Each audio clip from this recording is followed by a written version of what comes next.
जय हिंद, वंदे मातरम साथियों। आज हम पढ़ेंगे कोशिका के अंदर मौजूद जो विभिन्न प्रकार के कोशिकांग होते हैं उसके अंतर्गत आज हम अंतःप्रदव्य जालिका यानी ER के बारे में विस्तृत जानकारी प्राप्त करेंगे।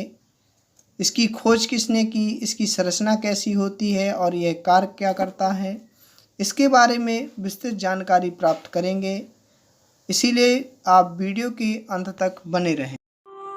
चैनल को लाइक, शेयर, सब्सक्राइब जरूर करें।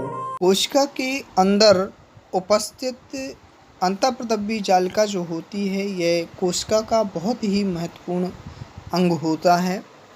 अगर इसकी बात करें तो यह दोहरी झिल्ली से घिरी नलिकाओं का एक विस्तृत जाल होता है जो पूरे जीव द्रव्य में फैला होता है। ये केंद्रक कला तथा दूसरी कोशिका कला से संबद्ध होते हैं। जैसे कि आप समझिए कि ये एक प्रकार से सेल है और सेल के अंदर न्यूक्लियस केंद्रक है। तो ये केंद्रक से होकर के कहाँ तक फैली होती है, कोशिका झिल्ली तक फैली हुई होती है। और इस जालिका के कुछ भागों में आप किनारों पर जो देख पा रहे होंगे डॉटनुमा जो संरचनाएं होती हैं इनको क्या कहते हैं, राइबोसोम कहते हैं। और इन्हीं की वजह से जालिका के ये भाग खुरदरे नज़र आते हैं। अंतःप्रदव्य जालिका दो प्रकार की होती है। पहली होती है खुरदरी या रफ एंडोप्लाज्मिक रेटिकुलम, शॉर्ट में से RER कह देते हैं। रफ क्यों होती है? क्योंकि इसमें असंख्य राइबोसोम लगे होते हैं।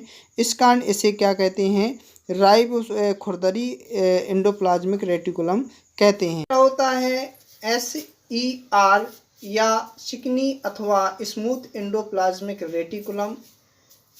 इसका कार्य क्या होता है कि यह वसा अथवा लिपिड के अणुओं को बनाने में सहायता करती है।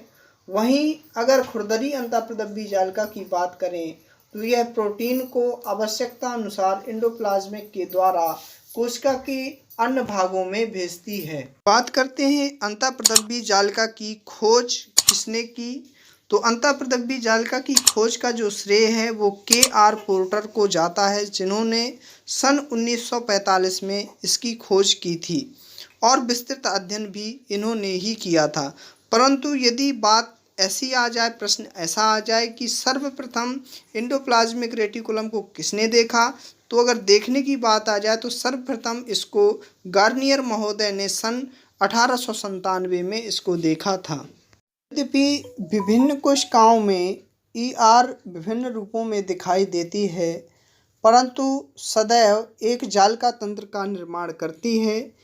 इस अंतःप्रदव्य जालिका झिल्ली तंत्र में ER, Golgi body, lysosome, vacuoles आदि पाए जाते हैं। सामान्यतः ER का जो कार्य होता है वह कोशिका द्रव्य के विभिन्न क्षेत्रों तथा केंद्रक के मध्य जो प्रोटीन का जो परिवहन होता है उसके लिए नलका के रूप में कार्य करता है। मेन इसका वैसे देखा जाए तो रोल यही है कि ये क्या करता है, परिवहन का कार्य करता है केंद्रक से लेकर के कहाँ, कोशिका झिल्ली तक, और कोशिका झिल्ली से लेकर के केंद्रक झिल्ली तक, क्योंकि ये सेल मेम्ब्रेन तथा न्यूक्लियर मेम्ब्रेन के बीच में फैली हुई होती है। एक कार्य इसका यह भी कह सकते हैं कि यह जैव रासायनिक क्रियाओं के लिए कोशिका द्रव्य ढांचे का कार्य करती है।